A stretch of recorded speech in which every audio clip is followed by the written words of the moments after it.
Do you need to declutter your computer, maybe some programs, maybe your life, maybe your house? Well, today we are talking all about decluttering with a really fantastic guest. Can't wait for you to hear all her wisdom and gold. Hey, welcome to the Small Business Made Simple podcast, brought to you by socialmediaandmarketing.com.au. Being in business is never easy, but it can be simple, or at least simpler. Join me, your host Jen Donovan, every week where we focus on marketing, social media, and working towards simplifying your business. You with me? Let's do this. Gonna dream it big, 'cause someone out there listening. Everyone's got a voice to give, and it's time I heard you whistling, 'cause there's no point at all, in dreaming small. Well, hey there, my fabulous listener. Welcome to episode 145 of the Small Business Made Simple podcast. Thank you, as always, for lending me your ears today. I know you have lots of choices out there, and I sincerely appreciate you making me one of them. I know I say that every single week, but I truly am grateful that you've chosen to listen to my podcast and give up some of your time to do so. If you're a first-time listener, then super welcome. Otherwise, welcome back. Welcome back to another episode. I am, of course, the host, Jen Donovan, and it's my job via this podcast, social media, and just about everywhere else I hang out to make your business life simpler. And hey, talking about simpler, my guest today is Mel from Simply Mel, and we are talking all about decluttering, digital decluttering in your business, and touching also on some decluttering inside your home. Mel also chats to us about why we should be thinking about decluttering and how important it is for our business growth and our personal growth as well. This is something I definitely need to practice more in business and life, decluttering. That's what I need to practice more. But I really did enjoy this little chat that I had with Mel, and I really hope you do too. Mel is obviously a declutter coach. Sorry, I should have said that a little bit more succinct. Mel is a declutter coach, a mum, a wife, and a minimalist, although she admits that her family is not a minimalist family. When you have family, radical minimalism can be just unrealistic. So Mel coaches others to focus on decluttering their home and simplifying their way to help them make a happier life that suits them, not anyone else, that just suits them. So go and grab a cuppa or settle into your walk or your drive and have a listen to Mel's wisdom around decluttering. Mel, my decluttering queen, I'm really excited to have you on the podcast to talk to us about decluttering our lives today. Welcome to the podcast. Thanks for having me, Jen. I'm really looking forward to this chat. I know we've been talking about doing this for a while, so it's good to finally be here and have a good chat about all things decluttering. I'm obsessed with decluttering, I guess you could say. Perfect. Mel, for my audience who perhaps don't know you as well as I do, can you tell us a little bit about who you are and what your business is? Yeah, sure. So my business is under the brand Simply Mel. And I am from Sydney. I'm a declutter coach and consultant, and more on the virtual side. So I don't go into people's homes. I have done that in the past and gone and helped them declutter. And it's more about decluttering than organizing. So I got into minimalism about 5 years ago and really discovered a passion for decluttering, because I basically, was drowning in clutter with my two young kids. I just had my second baby, and, you have all the baby stuff and all the toys and all the clothes, and yeah, there's pictures from my home from that time that I often look back at and laugh, because I can't believe I used to put up with that. But yeah, through decluttering my own home, I discovered a passion for helping other people. So I guess my foray into helping other people too was documenting it on YouTube. So, I was on maternity leave, when you're on maternity leave, you start thinking about what you can do that's a bit creative and have something for yourself as, a busy mum. When you stop working too, or you take a break from working and you're absorbed in your family, you kind of still need something for yourself. So yeah, I started a YouTube channel, and all those videos are still up, and I still occasionally post as well. And you can go and watch me declutter my house. Oh, wow. Don't think I've gone and watched those. I will have to put a link in the show notes to those so we can all go and have a bit of a look at you decluttering your house. I think once a year we do the big declutter in my house and we go room by room, weekend after weekend, just so every room gets a bit of a spring clean as such.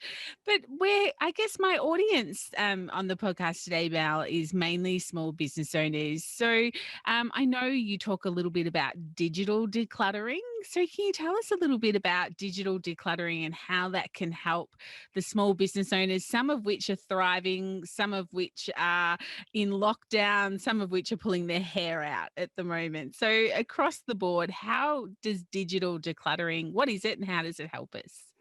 Well, digital decluttering is basically decluttering your virtual space, and that could be, just on your physical computer, your files, photos, things like that. It could be decluttering your schedule, because often as business owners we think we need to be across everything, or we need to speak to everybody and book ourselves out with lots of commitments, or we need to be on every platform. So it's about, freeing up your schedule and commitments as well, and not, overcommitting, and really prioritizing what's important to you. And a bit of it comes into having simple systems as well. So as entrepreneurs, we have a lot of creative ideas or ideas for projects we want to do. I used to call it shiny object syndrome, but then I had a business coach who told me it's actually a superpower. If you turn it into a superpower and don't let it rule you and get you too distracted, it can be a superpower, because all sorts of wonderful ideas and initiatives can come out of that. So I do have a shiny object superpower, and sometimes it's good to know, what is really something you want to do and what is not, and not try and basically overwhelm yourself with thinking you need to do everything right now. So it's a bit of decluttering the ideas, or even just having a system for keeping ideas down and prioritizing them, and then making sure you're hyper focused on one thing at a time.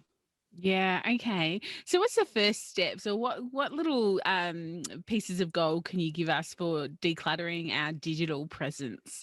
I know myself, every time I go in to find something I've created in Canva, I'm like, where is that? I know I did it, but it's just this big mess. And my inbox isn't much better, but we'll move on from me.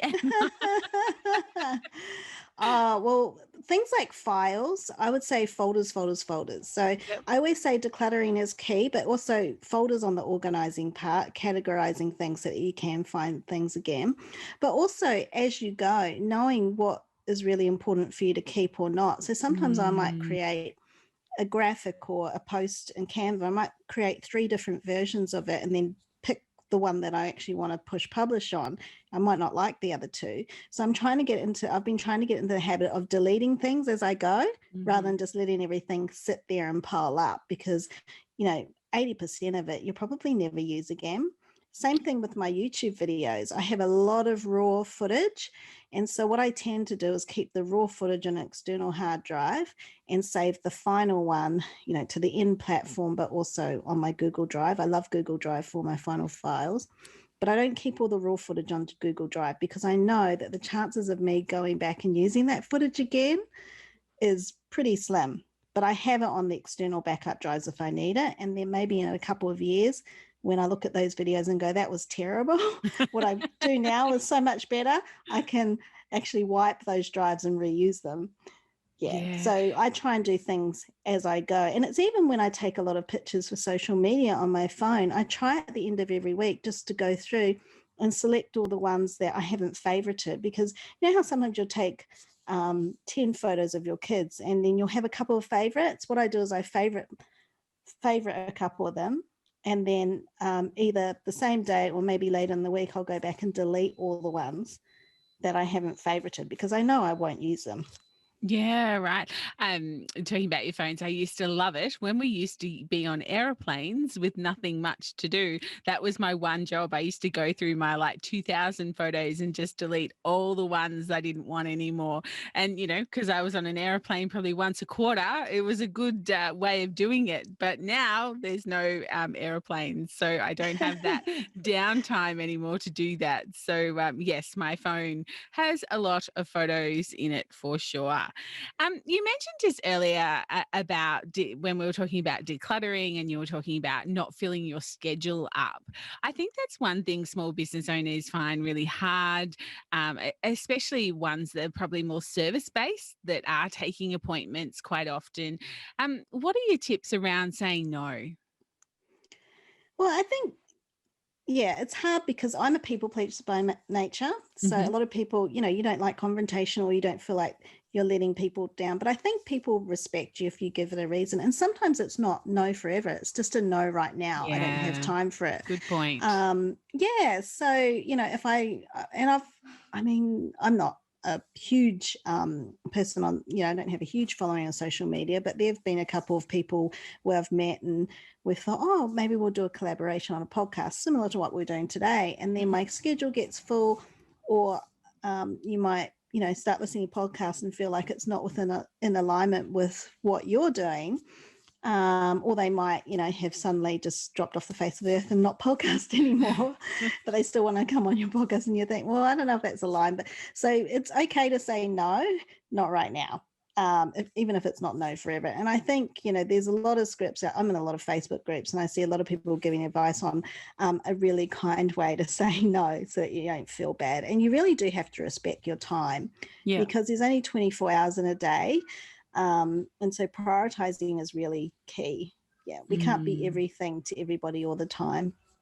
Yeah, you are so right. And I must admit, like Facebook groups are a big time suck and they are something once every 12 months, like that break December, January, I try and go and unjoin a whole heap of groups that I didn't use in that 12-month period type of thing as well. I do that as well. Because otherwise, you can just belong to so many and, you forget that you've joined. They might be amazing groups, but you've forgotten. So you've moved on from there for sure. And the Yeah, other well, thing one that, thing I oh, do sorry, just on go. the Facebook thing, you know how you can snooze a group for 30 days so you don't see any Mm, notifications on your feed. So sometimes if I'm not quite sure whether or not it's going to have value to me in the future, I might snooze it for 30 days and then it'll switch back on after 30 days and I'll see it and go, oh, I haven't seen that in a while, but I really didn't miss it. And if I didn't miss it, then I actually leave the group. So that's another one if you're, that's another awesome. tip. Yeah, if you're sitting on Yeah. the fence about it and you think, oh, but that might be useful, and you're not quite ready to leave the group, just snooze it for 30 days and see if you actually miss it for that month. Yeah. That's a But great tip. social Mm, media is a time suck. So I periodically unfollow some of my Instagram accounts, or sometimes mhm. if they're friends of mine, even if I don't want to see their stuff in my feed because it's not what's motivating me at the moment, or I might feel a bit comparisonitis, about how someone else is doing in their business journey, because that's a real thing, right? For all Yep. of us, we often compare ourselves, but I don't want to unfollow them or defriend them because they're my friend or someone I know. I'll just mute them in my feed.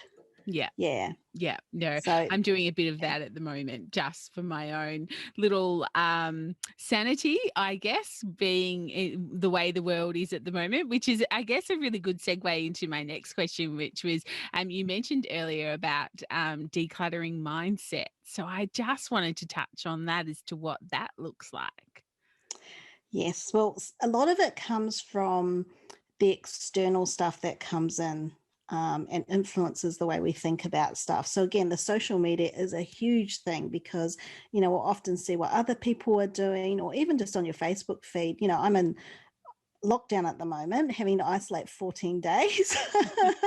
I don't think I'm at high risk, but that's the rule. So I've got to isolate for 14 days. And someone in another state, in Queensland might be posting, a picture of them going on a mini break for the week and going on a road trip with their family. And you go, oh, and if it makes you feel bad, mute it in your feed. Just Yeah. unfollow it. So there's a lot of external stuff that comes in, and I think you really do have to curate what is penetrating your world from the outside, not being ignorant or, not tuning out from news altogether, but, I watch the news or keep updated with what's happening in the news just for practical reasons. I need to know what's going on, what's happening with COVID restrictions, but I don't want to be absorbed in it every day and stewing on it. So you've really got to guard what comes into your world.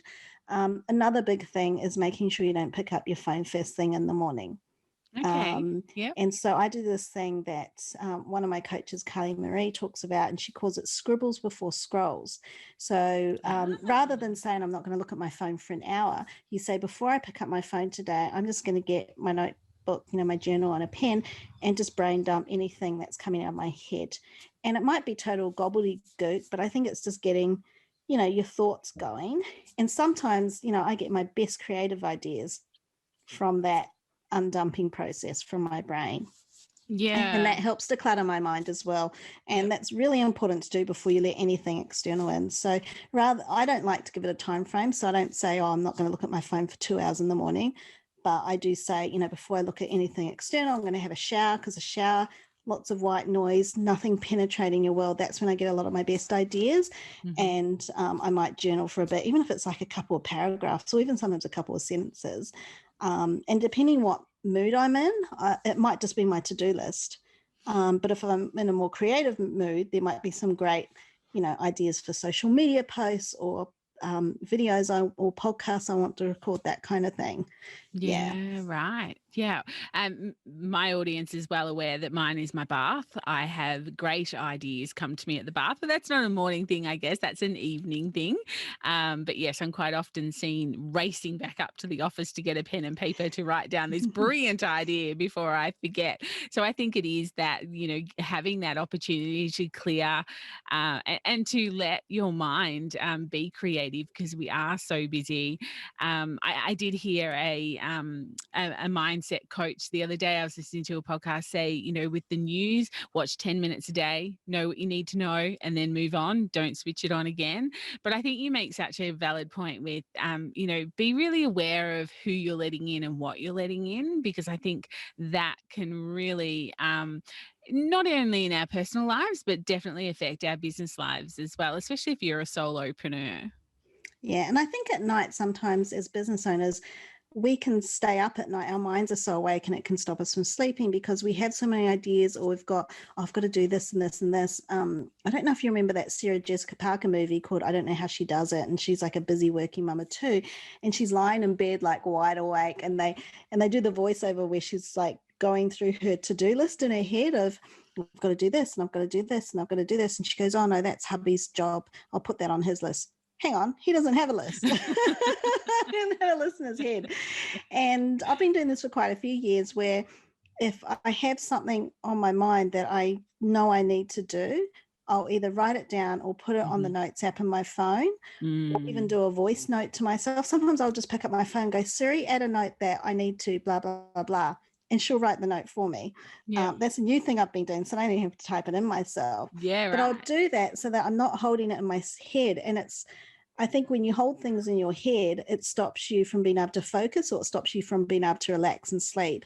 And I just like to get it out of my head and know that it's in safekeeping on the notes app on my phone. And then every week I will go through my journal or the notes on my phone and transfer any good ideas and things like that to my Trello board. So I have a Trello board on my computer. Yeah, awesome. Very good. I think for anyone who's waking up at 3 o'clock in the morning with great ideas, the trick is to get them out of your head to get back to sleep quicker. I'm a little bit like you. I have either a pen and paper, or I'll write them in my notes. I'm also known to send myself notes that go, hey, Jen, when you wake up in the morning, remember that you thought, so I get a bit of a chuckle at my own self when the next morning when I've sent myself a message. So if you want a bit of a chuckle and a really good idea, then that sometimes can help as well. Mel, you mentioned very early on in the interview how you decluttered your life and your house. And probably your mindset as well over the last few years. Can you tell us just what sort of changes have you found in yourself and as a business owner from doing that? What are the I guess the positives of doing that? Well, the immediate benefits of decluttering your physical space is you don't feel so overwhelmed because you can't see physical clutter. So immediately it's literally like, and this is what a lot of my clients will say when I've worked with them, it's literally like a weight has been lifted off your shoulders Mm-hmm. because you're not carrying that clutter around with you anymore. Because even if you're in a different room, you're carrying it up here in your head. Mm-hmm. So definitely, just the overwhelmed feeling, especially if you're a person like me who needs order around me in order to feel like I can function properly. Otherwise, I just feel like there's always something to do. There's always something to pick up or clean. And of course, immediate tangible benefits, less to clean, less to tidy, less to pick up. But it also highlights what's important to you. So even with my kids' toys, I've gotten rid of so many toys and they only have a certain amount of space to keep toys. And I think a lot of people think, oh, you're depriving your kids. But when you think about it, and this applies to toys, clothes, anything, books, probably, well, maybe not books if you're a book lover, but we use 20% of our stuff 80% of the time. And I really saw that with my kids because they would always go to play with their favorite toys. And my daughter had, her big fifth birthday party a couple of months ago, and it's probably the most kids I've invited to a birthday party. And she got so many presents and she loved them all, but I would notice that she would play with certain ones more, and a couple of them she hadn't even touched. So I did re-gift a few things or donate some things, and a couple of the other things I put away, in case she wants to play with them later. But I don't keep everything out because it just takes you more time to declutter and that kind of thing. Other benefits were really discovering what I had a passion for. So one thing I did was I went through and I did an exercise called decluttering your fantasy self. So I got rid of all the hobby stuff that I bought, the craft stuff that I thought I'd use and I didn't. I even decluttered my kitchen stand mixer that, I thought I wanted this fancy kitchen stand mixer to be like Nigella and be the domestic goddess. And then half the time, even when I baked, I wouldn't use it. So I got rid of that. But I kept the things that were important to me. So, I kept all my filming gear. I kept the books that were precious to me, the sentimental items that were precious to me. Because I think when you've got too much stuff, it's that situation of you can't see the wood for the trees because there's so much stuff that you can't actually see the things that are important to you, and you end up not using them or not valuing them because you're just overwhelmed by so much stuff. And again, it helps you to rediscover your passions. So, if I did discover a passion for baking, maybe I would have started cooking classes or something, but instead I chose to teach people how to declutter, and it's completely changed my life. I left my corporate job a couple of years ago, and I knew that I wanted to be more creative.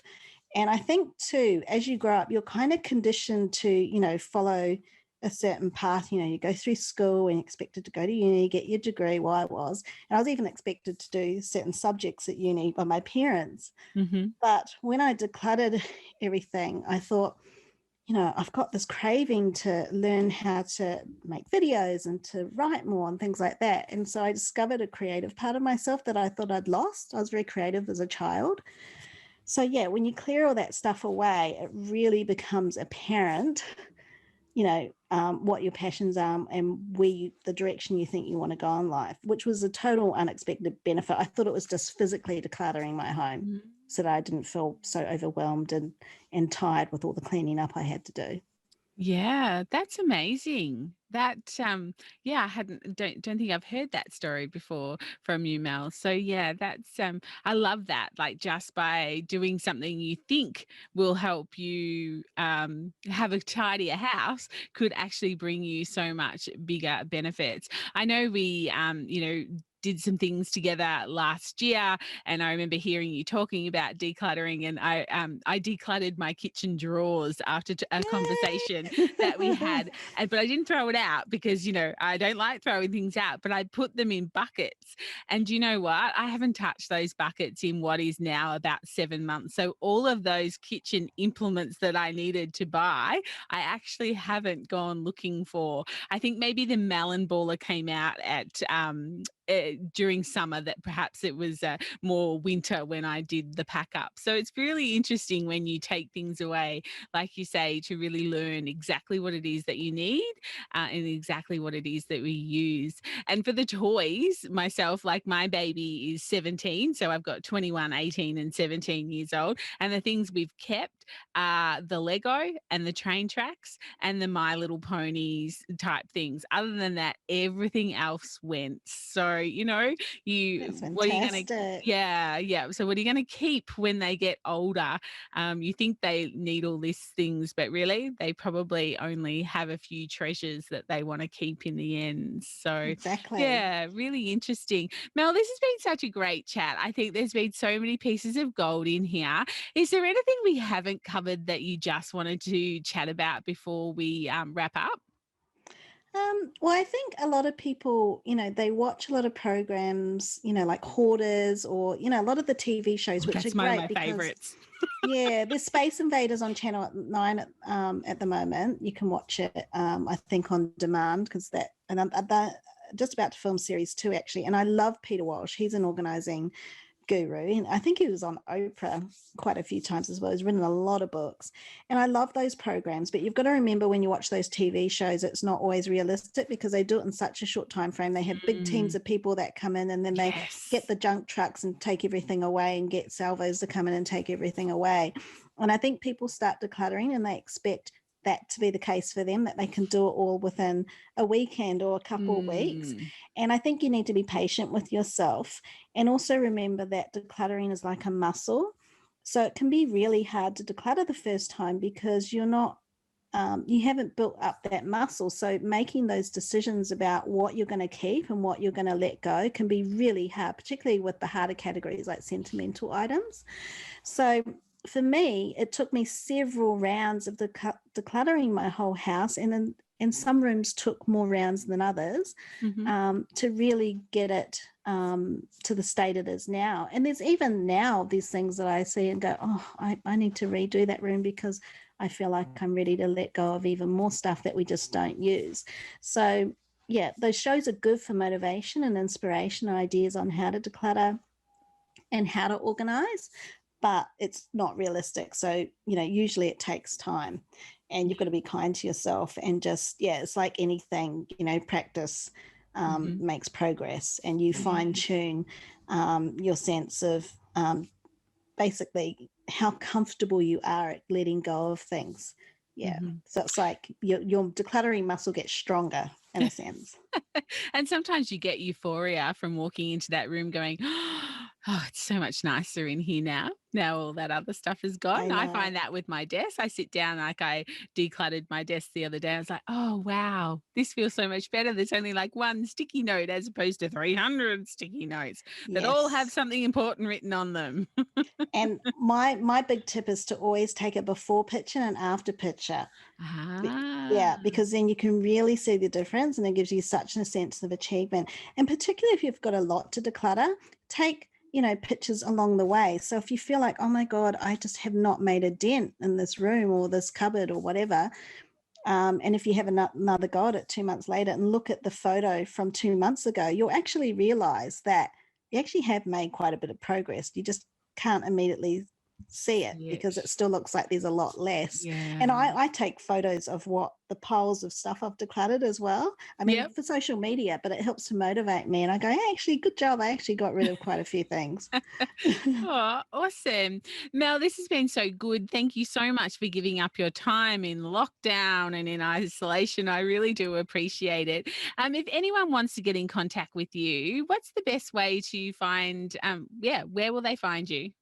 So on my website, which is simplymel.com.au, and I'm also on Instagram and Facebook. So on Instagram, it's simplymel01, and all the links to my socials are on the website as well. And, all the links to the podcast, and because I've got a podcast and the YouTube channel as well. Quickly tell us about the podcast. Oh, so the podcast, I've been going since October, and you'll be so proud of me, Jen. I haven't missed a weekly episode since I started in October, and I'm determined that lockdown won't ruin that. So I actually batch recorded 3 episodes other day because I thought I got up super early at 5 a.m.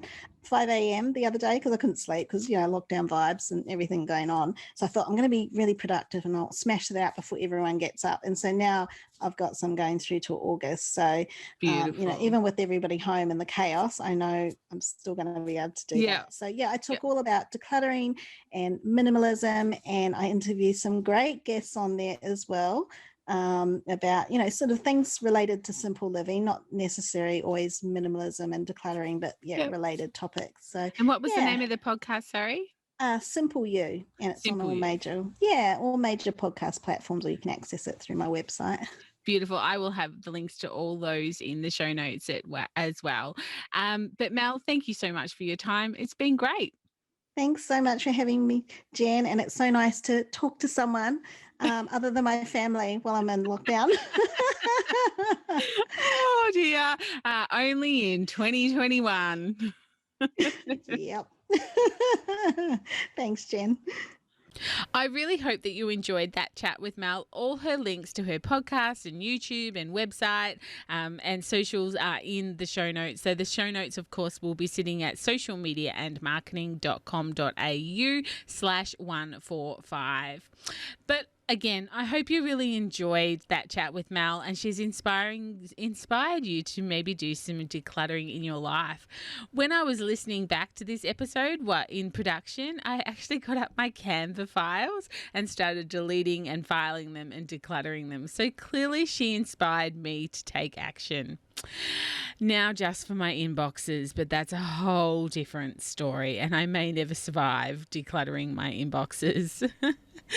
I would really love you to let me know in the Like-Minded Business Owners Facebook group what parts of your digital life or real life need decluttering. Mel is actually in the group as well, so feel free to tag her with any questions you might have. And of course, if you haven't joined the Like-Minded Business Owners Facebook group, come and join. Just go to Facebook and search Like-Minded Business Owners and join up. I'd love to see you over there. But that's it for another episode. That's it for episode 145. If you're enjoying this podcast, and because you've listened this far, I'm assuming you are, I'd really love you to share this with another superstar business owner who's doing that daily grind and would really appreciate someone making their business life simpler, and maybe even think about decluttering with Mel as well. If you have time for a rating and a review, a huge heart thank you for that. Producing weekly content like this does take considerable work, although I am getting very good at doing it a lot quicker than what I used to, but still it's a lot of work. So just that small thank you that you could give by leaving a rating or a review or both would really warm my heart. Otherwise, I will be back next week for episode 146. But in the meantime, are we hanging out on social? Let's get social on social. You will, of course, find me at Instagram at JenDonovan_. Facebook, come and join the Like-Minded Business Owners group, or come and find me on LinkedIn. I really do love to hang out on LinkedIn. And of course, I'm just Jen Donovan over there. But whatever you do, remember, my small business peeps, as my opening song says, there is no point in dreaming small. No time like the present. Tell it like you feel it, say it proud, be true, and let us see you for the star that you are. No point in dreaming small.